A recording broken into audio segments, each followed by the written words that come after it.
अर्थ ब्रह्म से जगत की पृथक सत्ता का निषेध, जन्म आदि विकारों से रहित ब्रह्म की स्वतः सत्ता का विधान। कुंभ ने कहा, राजन, जिसमें कारणता है उसका वह कार्य सिद्ध हो सकता है। वास्तव में जो निर्विशेष ब्रह्म है वह तो किसी का कारण ही नहीं, फिर उससे कार्य होगा ही कैसे? जो कार्य कारण से उत्पन्न होता है वह कारण के समान होता है। जो यहाँ उत्पन्न ही नहीं होता उसमें भला सादृश्य आएगा ही कहाँ से? भला आप ही बतलाइए, जिसका कोई बीज ही नहीं है वह उत्पन्न कैसे होगा?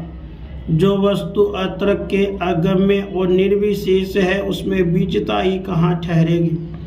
देश और काल के वश से सभी पदार्थ कारण से युक्त और परमाणु से गम्य होते हैं, किंतु अकर्ता होने से ब्रह्म निमित्त और उपादान कारणों का प्रमाण कैसे सिद्ध हो सकता है?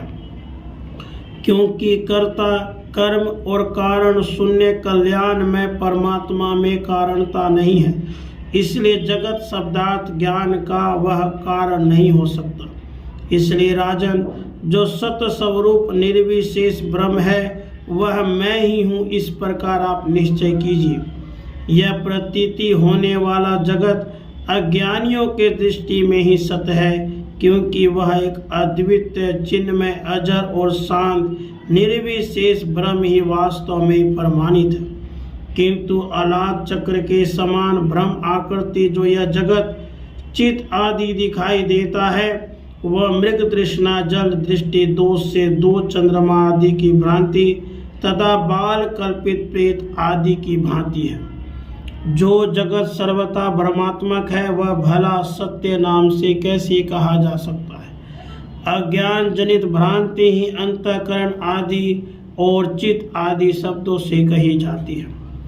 जैसे मरु मरीचिका में प्रतीत होने वाले जल का ज्ञान यह जल नहीं है इस यथार्थ ज्ञान से नष्ट हो जाता है, वैसे ही यह चित्त है। इस रूप से हृदय में दृढ़ हुआ जो अज्ञानात्मक विकार है वह यह चित्त नहीं है, इस यथार्थ ज्ञान से समूल विनष्ट हो जाता है। जैसे अज्ञान भ्रम से उत्पन्न हुई रज्जु में सर्प रूपता यह सर्प नहीं है, इस तरह के हृदय में दृढ़ हुए यथार्थ ज्ञान से नष्ट हो जाती है, वैसे ही आत्मा में अज्ञान भ्रम से उत्पन्न हुआ मनोरूप चित्त यह चित्त नहीं है, इस तरह के हृदय में दृढ़ हुए यथार्थ विज्ञान से विनष्ट हो जाता है।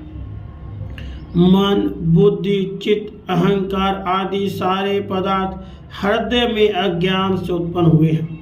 वस्तुतः इस जगत में चित्त नहीं है और इसी तरह अहंकार आदि से संयुक्त देह आदि कुछ भी नहीं है, किंतु एकांत निर्मल एक आत्मा ही है। अज्ञानी जीवों के द्वारा ही अज्ञान से मन, बुद्धि, चित्त, अहंकार की रचना की गई है, किंतु आज आपने संकल्प के अभाव के द्वारा उन सब का परित्याग कर दिया है, क्योंकि जो पदार्थ संकल्प से आता है उसका संकल्प का अभाव होते ही विनाश हो जाता है। जैसे जल से समुद्र परिपूर्ण है वैसे ही सच्चिदानंद घन परमात्म तत्व से यह सारा संसार परिपूर्ण है। न मैं हूँ, न आप है, न अन्य है, न ये सब पदार्थ है, न चित्त है, न इंद्रियां है और न आकाश ही है, केवल एक विज्ञान आनंद घन विशुद्ध परमात्मा ही है। घट पट आदि दृश्य जगत के आकाश रूप से एक वह परमात्मा ही दिखाई देता है। यह चित्त है, यह मैं हूँ इत्यादि तो असत्य कल्पनाएं हैं। महीपते, वास्तव में तो इस त्रैलोक्य में न कोई जन्म लेता है और न कोई मरता ही है।